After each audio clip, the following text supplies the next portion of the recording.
अस्सलाम वालेकुम, मैं हूं रेहान तारिक और आप देख रहे हैं दस्तक। फौजी अदालतों की जानिब से पीटीआई के 25 कारकुनान को सजा सुनाने के फैसले से पाकिस्तानी सियासत में एक नया बाब खुल गया है और ये बहस शुरू हो गई है कि क्या सिविलियंस का फौजी अदालतों में ट्रायल हो भी सकता है या नहीं।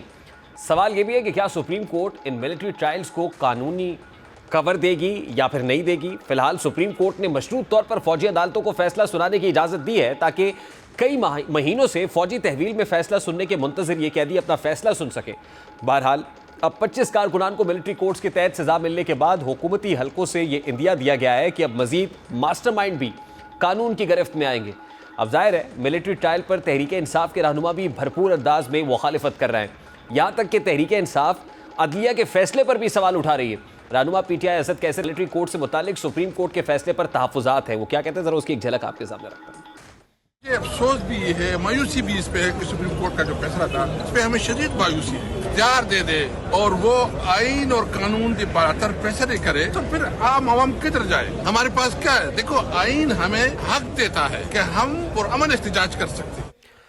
एक जानिब तहरीक इंसाफ 9 मई पर मिलिट्री ट्रायल की मुखालिफत कर रही है तो दूसरी जानिब आलमी सतह पर भी मिलिट्री कोर्ट्स के फैसले पर नुक्ताचीनी की जा रही है। यानी एक तरह से पाकिस्तान के निज़ाम इंसाफ पर सवाल उठाए जा रहे हैं। अमेरिका हो, बरतानिया हो या फिर यूरोपीय यूनियन, वो मिलिट्री ट्रायल के फैसले पर नुक्ताचीनी कर रहे हैं। बरतानिया के बाद अब अमेरिका ने सिविलियंस के मिलिट्री ट्रायल पर गहरी तशवीश का इजहार करते हुए कहा है कि इन फौजी अदालतों में अदालती आज़ाद, शफाफियत और मुनासिब तरीक़ाकार की ज़मानतों का फुकदान है। इससे कबल यूरोपीय यूनियन के तर्जुमान ने भी मिलिट्री सजाओं की मुखालिफत करते हुए कहा था कि ICCPR के आर्टिकल 14 के मुताबिक हर शख्स को ऐसी अदालतों में मुनसिफाना और अवामी ट्रायल का हक हासिल है जो आज़ाद, गैर जानिबदार हो। दूसरी जानिब बैरूनी मुदाखलत पर दफ्तर खारजा ने भी जारहाना अंदाज में जवाब दिया था। दफ्तर खारजा का कहना था कि पाकिस्तान का आइन और अदालती निज़ाम अंदरूनी मामला हल करने की मुकम्मल सलाहियत रखते हैं और पाकिस्तानी कौम अपने मसाइल को हल करना अच्छी तरह से जानती है। आइन में हर शहरी के बुनियादी हुकूक का तहफ़्फ़ुज़ यकीनी बनाया गया है। अब ज़ाहिर ऐसा लग रहा है कि हुकूमत बैरूनी ताकतों के दबाव में नहीं आएगी, लेकिन ये बात हकीकत है कि आलमी क़ुव्वतें मिलिट्री ट्रायल पर मुदाखलत कर रही और तहरीक इंसाफ इस मुदाखलत हक में कैश कराती हुई नजर आ रही है। शेख वकास अकरम कहते हैं कि इस फैसले से हमने दुनिया को दावत दी है कि वो हमसे GSP+ का स्टेटस वापस ले लें। के हवाले से बातें करते हैं, मईशत को तो तबाह करने की बुनियाद रखती है। मैं आपको बताऊं कि श्रीलंका में बहुत अरसे तक सिर्फ इसलिए GSP+ स्टेटस नहीं दिया जाता रहा क्योंकि वहां पे जो डेथ सेंटेंस था वो बाय हैंगिंग वहां पे मौजूद था, जिसके हवाले से उन्होंने कई साल उनको रिजेक्ट किया और बड़ी मुश्किल से वो करने पे मौजूद। अब हम बैनुल अक़वामी दुनिया को एक मौका दे रहे हैं कि आप ये हमसे स्टेटस जो है वो आप हमसे वापस ले लें। अब शेख वकास को पाकिस्तान से GSP+ स्टेटस छिन जाने के खदशे का इजहार कर रहे हैं, तो वहीं बाबर अवान कहते हैं कि मिलिट्री ट्रायल के फैसले के बाद पाकिस्तान से न सिर्फ GSP+ स्टेटस छिन सकता है बल्कि पाकिस्तान के FATF में जाने का खदशा भी बढ़ गया है। मिलिट्री ट्रायल हुआ है, इसकी वजह से पाकिस्तान सारी दुनिया में कल से शदीद तनकीद की जद में है। सबसे पहले जो हमें GSP+ मिला हुआ है यूरोपियन यूनियन में और जो फैटिफ में इमरान खान की हुकूमत और मैं उसको लीड कर रहा था पार्लियामेंट में, उसके जरिए से हमने फैटिफ से मुश्किल से जान छुड़ाई थी। ब्लैक लिस्ट में जाने से वहाँ फिर जाने का खतरा पैदा हो गया है। ये बात हकीकत है कि पाकिस्तान पर खारजी दबाव बढ़ गया है और अगर पाकिस्तान इस खारजी दबाव को मुस्तरद कर देता है तो इसके कुछ नताइज भुगतना पड़ सकते हैं, जैसे IMF प्रोग्राम में मजीद खलल पड़ सकता है या फिर पाकिस्तान का GSP+ स्टेटस मुतासर हो सकता है। अब कुछ माहिरीन के नज़दीक यूरोपीय यूनियन के सिविलियंस के मिलिट्री ट्रायल से मुतालिक बयान को संजीदा ना लिया गया तो पाकिस्तान का GSP+ स्टेटस ख़त्म होने से पाकिस्तान की माशी मुश्किलात में इजाफा हो सकता है। माहिरीन के बकौल इस वक्त पाकिस्तान की कुल बरामदात तकरीबन $30 अरब के लगभग हैं। अगर ये स्टेटस ख़त्म हुआ तो पाकिस्तान की बरामदात पर लाजमी तौर पर फ़र्क पड़ेगा और अगर ये फ़र्क $1 से $2 अरब का भी हुआ तो मुल्क के लिए एक बड़ा नुकसान हो सकता है।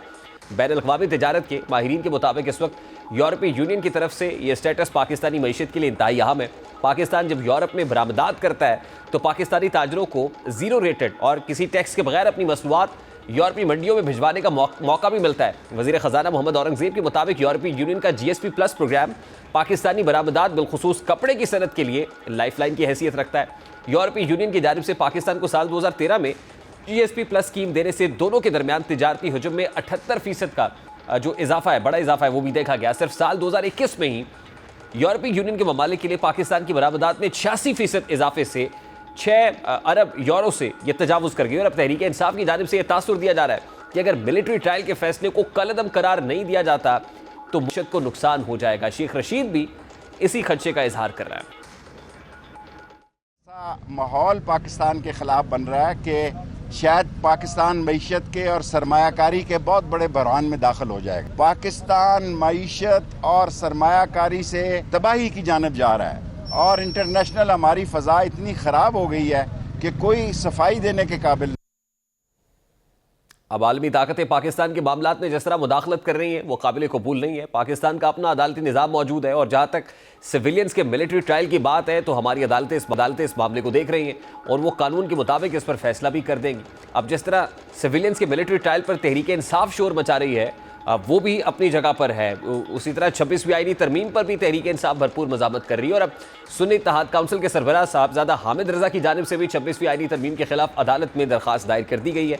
दरख्वास्त में इस्तदा की गई है कि 26वीं आईनी तरमीम को गैर दिया जाए। दरख्वास्त में कहा गया है कि तरमीम के हक़ में वोटों के हुसूल के तरीक़ाकार की आज़ादाना तहकीकात की जाए। दरख्वास्त गुज़ार के मुताबिक तरमीम पास कराने के लिए जबरी इक़दामात और गैर कानूनी तरीक़ों के इल्ज़ामात की तहकीकात की जाए।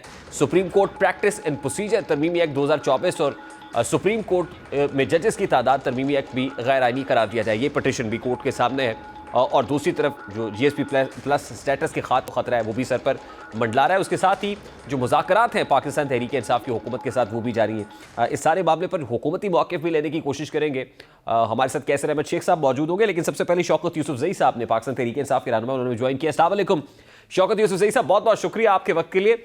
सर सबसे पहले तो बैरिस्टर अली ज़फ़र साहब ने ये स्टेटमेंट दिया कि जो मुज़ाकरात हो रहे हैं ये मैंडेट पाकिस्तान तहरीक इंसाफ की मुज़ाकराती कमेटी के पास फुली नहीं है, बल्कि अल्टीमेट जो मैंडेट है वो इमरान खान के पास है। यही तो हुकूमत मुसलसल कह रही है कि आप हमसे मुज़ाकरात करते हैं, उसके बाद जब आप वापस जाते हैं बानी PTI के पास तो सब कुछ तब्दील हो जाता है।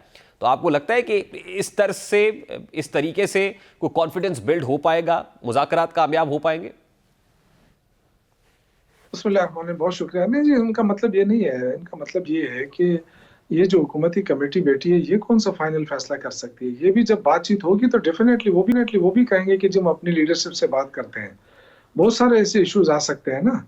छोटी मोटी बातें तो खैर कोई इतना इशू नहीं होगा, लेकिन जो बड़े बड़े इश्यूज आपने हल करने हैं तो डेफिनेटली अगर गवर्नमेंट की तरफ से भी कोई ऐसा इशू आया और वो डिस्कस हुआ तो डेफिनेटली उस पर टाइम तो लेंगे। कोई ऐसा तो नहीं है कि वो इमरान खान कोई दूसरे मुल्क में रह रहे हैं, पाकिस्तान में और पिंडी में, तो वो उनको इजाजत मिल गई है, वो जेल जा सकते हैं और वहां से उनको डिस्कस कर सकते हैं। इसमें मेरे ख्याल से ये तो देखें अगर नहीं, लेकिन शौकत यूसुफजई साहब एक पास्ट रिकॉर्ड भी तो है ना, एक पास्ट रिकॉर्ड भी है। और हुकूमत का सबसे बड़ा जो इल्ज़ाम है वो यही है, वो ये कहते हैं कि इससे पहले भी हमारे साथ जो मुज़ाकरात हुए, शाहमूद कुरैशी साहब आपको याद होगा, उन्होंने एग्री किया था, उनके साथ जो लोग मौजूद थे एग्री कर गए, लेकिन अचानक से टेलीफोन आता है, फ़ोन कॉल आती है और वो कहते हैं कि नहीं आपने इस पर राज़ी नहीं होना है, आप उठ के चले आइए। तो ये एक मामला है जो हुकूमत को खदशे में डाले हुए। देखिए हमें अच्छी पॉजिटिव थिंकिंग रखनी है। जो इस वक्त मुज़ाकरात हो रहे हैं बड़े दोनों तरफ से मेरे ख्याल से खुले दिल से होने चाहिए। और ठीक है, हमें ज़्यादा तवक्कुआत नहीं है गवर्नमेंट से, लेकिन फिर भी मुज़ाकरात होने से सियासी टेम्परेचर नीचे आ जाएगा और जो पकड़ दकड़ है, जो ज्यादतियाँ हो रही है, जो लोगों को बिला वजह जेलों में डाला जा रहा है, कम से कम ये चीज़ें रुक जाएंगी।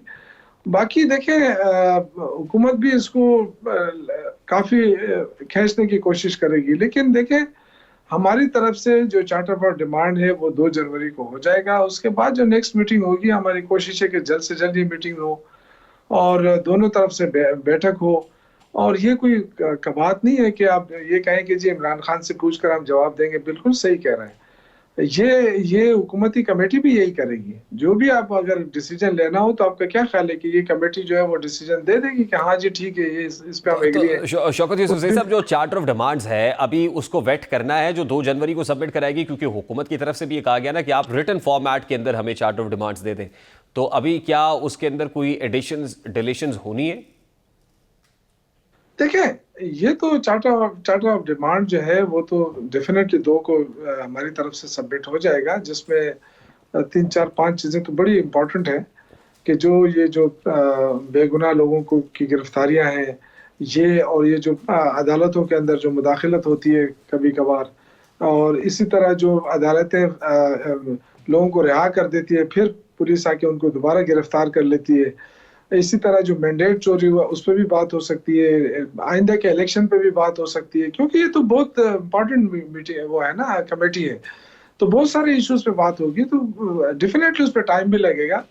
और ये भी कहेंगे, हमारी तरफ से भी हो सकता है कहें कि जी इमरान खान से पूछते हैं, वहाँ गवर्नमेंट की तरफ से भी ये हो कि जी हाँ ठीक है, हमारे पास चूंकि बहुत सारी पार्टियां हैं, 5-6 पार्टियां हैं, तो हम मिलके तो डेफिनेटली हम अपने लीडरशिप से इस पर बात करके फिर फाइनली जवाब देंगे। तो ये सिलसिला होगा, और ये इससे ये नतीजा अखज़ नहीं करना चाहिए कि जी वो चूंकि इमरान खान के पास जाएगा तो वो एकदम कहेगा कि नहीं नहीं इसको खत्म कर, ऐसा नहीं है। डेफिनेटली ये जो लोग बैठे हैं कमेटी में बड़े सीनियर लोग हैं, बड़े नहीं, लेकिन शौकत यूसुफ सवाल ये है ना कि अभी तो 2 डिमांड्स रखी गई, तो आपको लगता है कि उसमें कुछ फ्लेक्सिबिलिटी होगी, ये एक्सपैंड होंगी डिमांड्स, और चार्टर ऑफ डिमांड्स के अंदर जब आएंगे तो ये डिमांड्स 2 से ज़्यादा हो जाएंगी, बढ़ जाएंगी, या फिर वो जो 2 डिमांड्स थी उसके ऊपर पीटीआई को फ्लेक्सिबिलिटी दिखाएगी और कोई मिनिमम कॉमन एजेंडा सेट किया जाएगा कि नहीं अगर ये भी पूरा हो जाता है तो मुज़ाकरात को कामयाब समझा जाए? देखिए, ये तो गवर्नमेंट ने रिटर्न मांगा है ना, और हमारी तरफ से जो है आज इमरान खान से मुलाकात भी की है बैरिस्टर गौहर साहब ने। डेफिनेटली उनके पास कोई एजेंडा होगा, और ये एजेंडा जब उसमें रिटर्न फॉर्म में आएगा तो तब पता चलेगा कि इसमें क्या क्या चीज़ें ऐड हो रही है। लेकिन मुझे जो अंदाज़ा हो रहा है कि इसमें डेफिनेटली जो इंसानी हकूक़ की वायलेशन हो रही है इस हवाले से भी होगा, रूल ऑफ लॉ का होना चाहिए, अदालतें इंसाफ फराहम करे, उस पर कोई प्रेशर ना हो।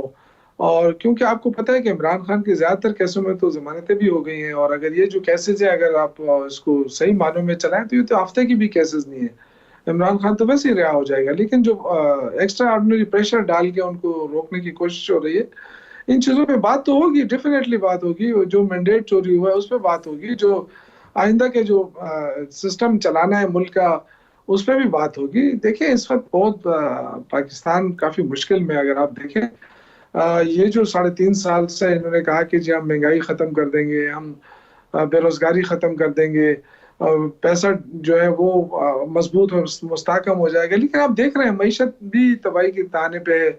जो दावे हो रहे हैं, अगर ये दावे इनके दुरुस्त है तो फिर आवाम को रिलीफ क्यों नहीं मिल रहा? नहीं, फिर उसमें ये सवाल पूछना भी हक बजाने में, ये सवाल पूछने में हुकूमत भी कि पहले IMF के साथ जो बेल आउट पैकेज था उस वक्त आपने IMF को ये कन्विंस करने की कोशिश की कि इस हुकूमत के साथ ये प्रोग्राम ना कीजिए, फिर उसके बाद अभी जो है वो इस सारे मामले को बुनियाद बना के कैंपेनिंग ये हो रही है कि GSP+ स्टेटस को ख़त्म किया जाए, तो क्या तहरीक इंसाफ मुल्क दुश्मनी पर उतर आई?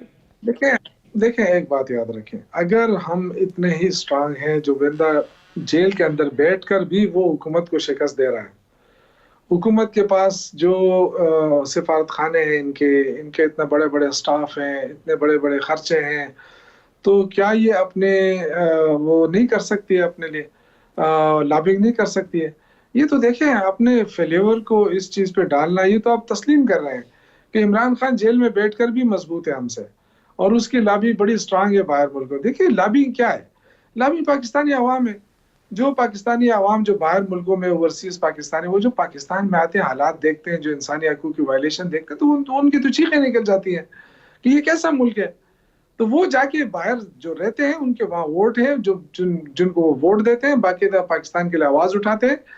तो आप देखें ना इस वक्त कितने मुल्कों ने आवाज उठाई कि इंसानी, लेकिन यूसुफ साहब GSP+ स्टेटस का खात्मा क्या पाकिस्तान के लिए सूदमंद होगा, प्रोडक्टिव होगा? देखिए अभी तो ये मामला अभी तो काफी दूर है, इस तरह मैं नहीं कह सकता हूँ कि वहाँ के और ये सब कुछ कर लेंगे। देखें लेकिन जो आप इस मुल्क देखें ना, पाकिस्तान सिग्नेटरी तो है इंसानी हकूक़ के हवाले से कई मुल्कों का, तो जो वायलेशन हो रही है तो आप क्या समझते हैं कि वो मुल्क खामोश हो जाए इसलिए कि शहबाज शरीफ साहब की हुकूमत है? ऐसा तो नहीं है ना। वो मुल्क तो आज़ाद है, कोई हमारी तरह गुलाम तो नहीं है, वो आज़ाद मुल्क है, और वो आज़ादाना आवाज़ उठाते हैं कि इंसानी हकूक़ की वायलेशन ना हो। अब ये कोई लॉबिंग तो नहीं हो रही है ना, उनके तो अपने लोग यहाँ बैठे हुए हैं, उनके सिफारत खाने यहाँ खुले हुए हैं, वो दिन रात वो देखते हैं कि कितनी वायलेशन हो रही है। हमारे यहाँ से प्रेस कॉन्फ्रेंसेस भी तो हो रही है सर, जिसमें ये इशारा दिया जा रहा है, हवाला दिया जा रहा है कि जी GSP+ स्टेटस को ख़त्म किया जाए। नहीं देखिए, मैं इसके हक में नहीं हूँ ज़ाती तौर पे, क्योंकि पाकिस्तान को तो हम नुकसान नहीं दे सकते। इसलिए तो इमरान खान ने देखे ना सिविल नाफरमानी की तहरीक शुरू करने से पहले जो इतना बड़ा यू टर्न लिया ना कि जी मुज़ाकरात करें, वो क्यों किया? इसलिए कि वो जेल में बैठकर भी इतनी सख्तियाँ बर्दाश्त करने के बाद भी वो पाकिस्तान के लिए दर्द दिल रखता है। पाकिस्तानी आवाम के बारे में उसकी सोच आज भी वही है। तो मेरे ख्याल से इतने अजीम लीडर के साथ इतनी ज्यादतियां नहीं होनी चाहिए कि हर तरफ से आप कहें कि नहीं ये तो अमेरिका मुखालफत कर रहे हैं तो इमरान खान की वजह से कर रहा है। भाई आप इंसानी हकूक की वायलेशन हो रही है, उस पर पूरी दुनिया चीख रही है, आपको नजर नहीं आ रहा तो आप मेरे ख्याल से आप अपना इलाज कर लें।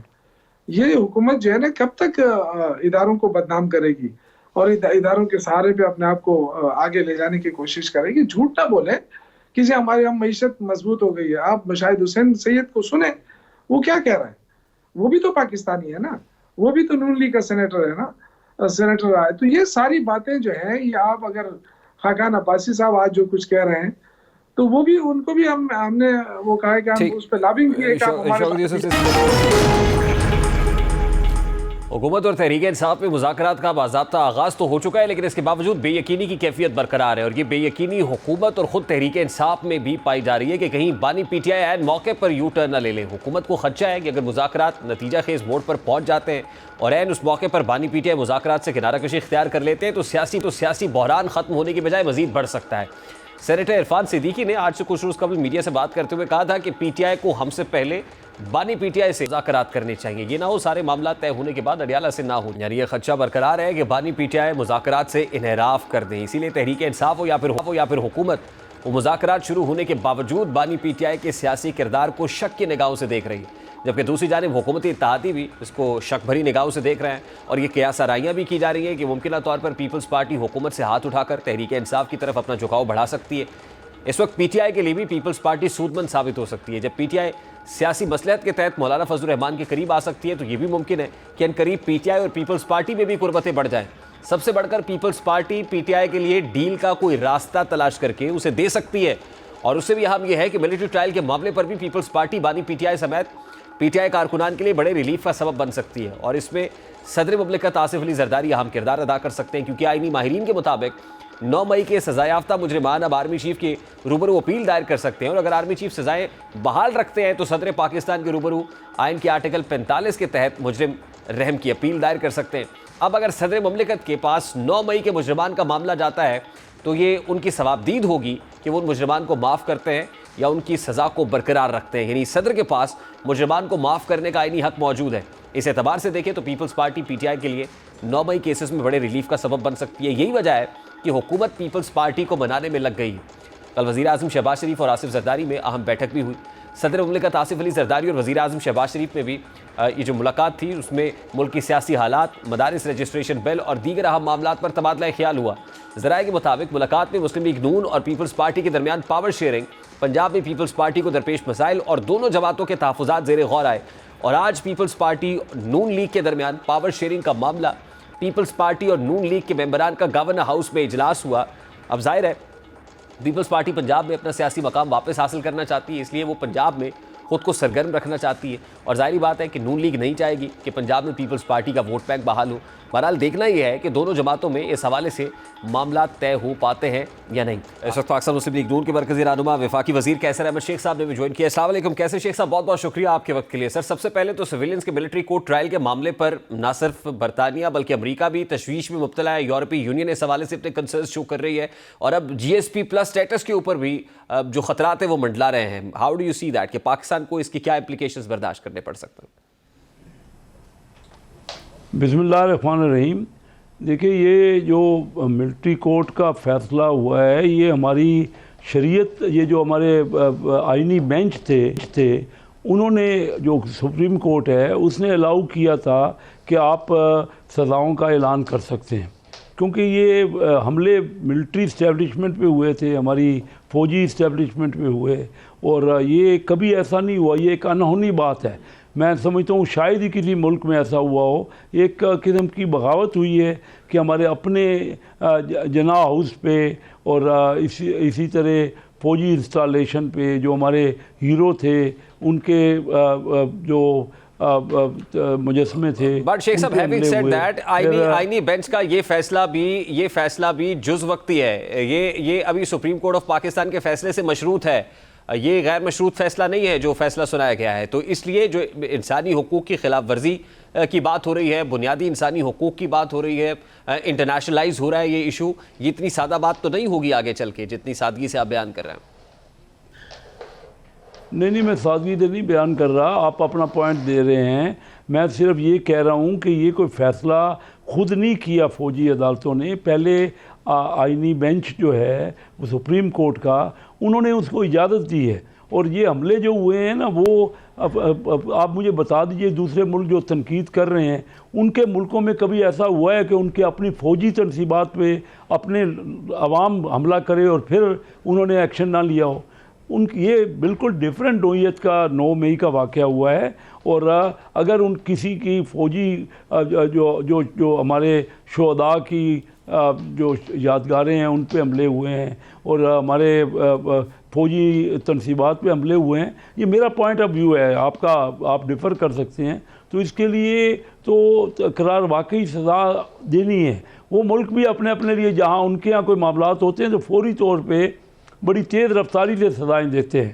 तो ये सूरत हाल है। बाकी दुनिया में देखिए, अभी रिसेंटली आप कह रहे हैं, अभी पेंटागन ने बात की है, उन्होंने कहा जी हमारा पाकिस्तान की फ़ौज से, ये 2-3 दिन पहले उनके तर्जमान ने पेंटागन के अब बाकायदा स्टेटमेंट दी है। उसने कहा है कि पाकिस्तान से हमारी फ़ौज से बड़े देरीना तल्लुकात हैं और बहुत ही हम एक दूसरे के साथ इंटरेक्शन करते हैं।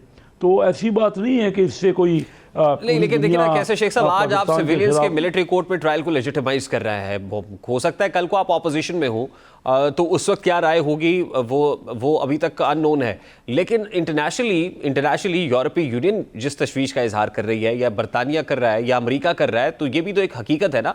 इसको किस तरीके से काउंटर करेंगे? वहां पर ये इन कंसर्न्स का इजहार ऑफिशियल फोरम्स के ऊपर किया जा रहा है। जी, तो हम उनको कन्विंस करेंगे ना कि हमारे यहाँ जो हुआ है वो आपके यहाँ नहीं हुआ। अगर आपके यहाँ ऐसा हुआ होता, उनसे पूछेंगे तो आप क्या करते? उनके यहाँ, और उनके यहाँ सिविलियन कोर्टों में फ़ैसले होते हैं महीना, 2 महीने या 3 महीने में, और हमारे यहाँ सिविलियन कोर्टों में सालों साल लग जाते हैं। तो इस किस्म की बगावत जो हुई है, जिस किस्म का जो एक्शन हुआ है, तो हम उनको कन्विंस करेंगे। देखिए, हम अपना एक खुद मुख्तार मुल्क हैं और हमारे मुल्क में अगर इस तरह का होना लग जाए तो फिर हम अपनी आज़ादी को कैसे मेंटेन रखेंगे? हमारे लिए हमारी आज़ादी और हमारे, आप उन्हें कन्विंस करेंगे या एब्सोल्युटली नॉट कह देंगे स्ट्रेट अवे?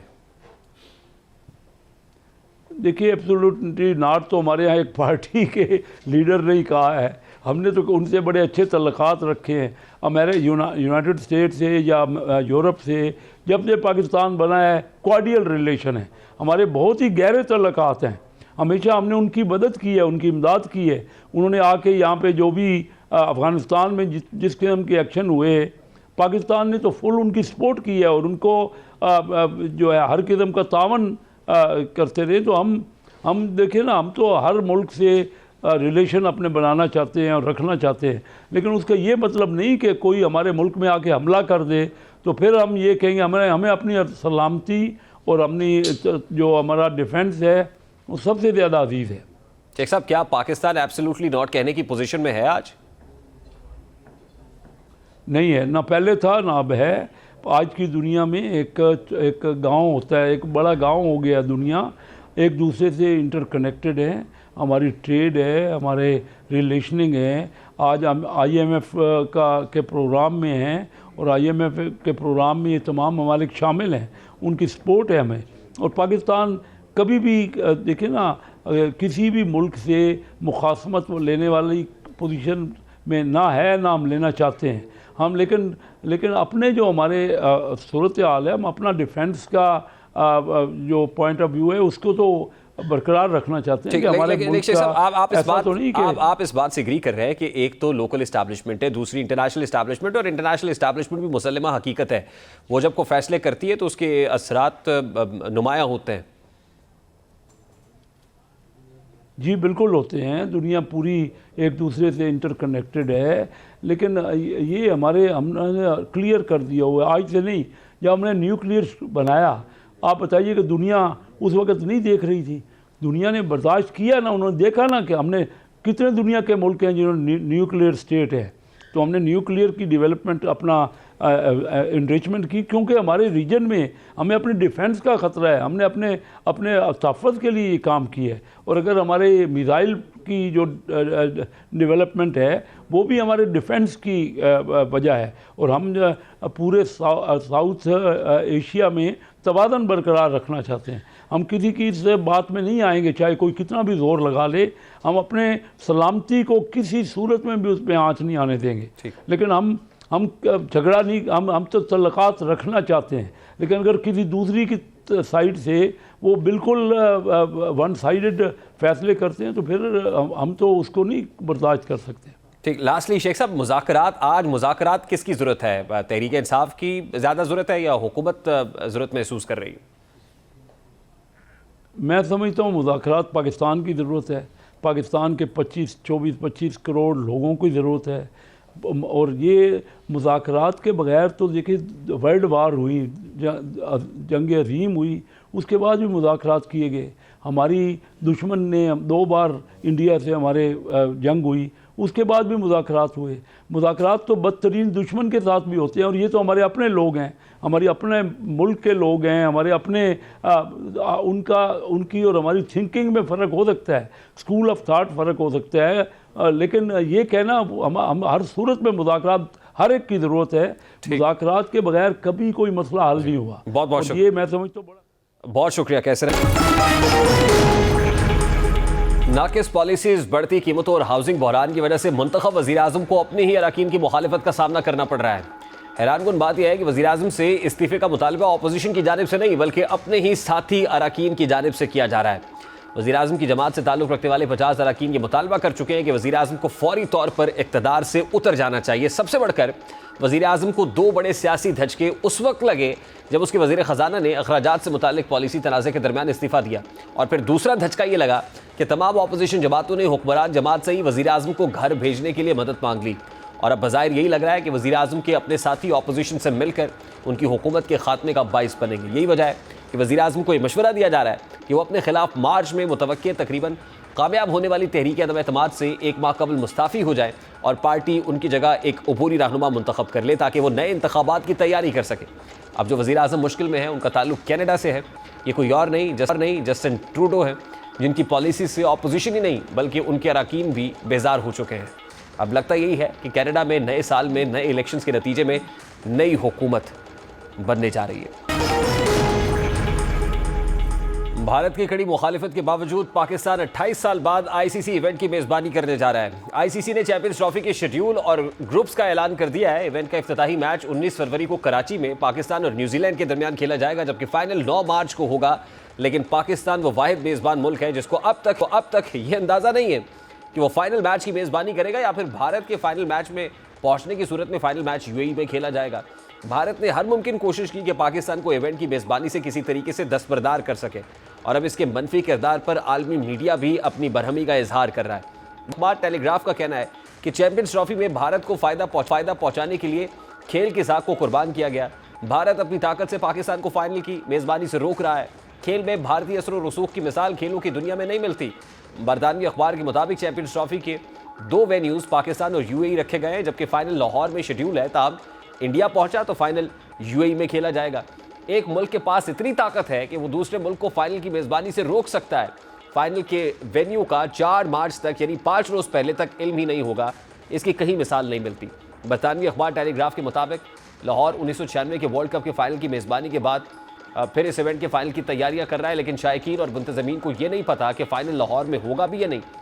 पाकिस्तान को 2021 में चैंपियंस ट्रॉफी की मेज़बानी 15 मैचेस के साथ अवार्ड हुई। तब इंडिया के लिए ये सहूलत नहीं रखी गई थी कि वो मैचेस दूसरे मुल्क में खेलेगा। इवेंट के 7 ममालिक को ये नहीं पता कि वो नॉकआउट मैच कहाँ खेलेंगे। सिर्फ इंडिया के लिए उसको पता है कि वो सेमीफाइनल और फाइनल कहाँ खेलेगा। यानी बरतानवी अखबार इंडिया के दोहरे बयार को बेनकाब कर रहा है, जिससे सियासी सतह पर पाकिस्तान के मौक़िफ़ और सब्र की जीत हुई है।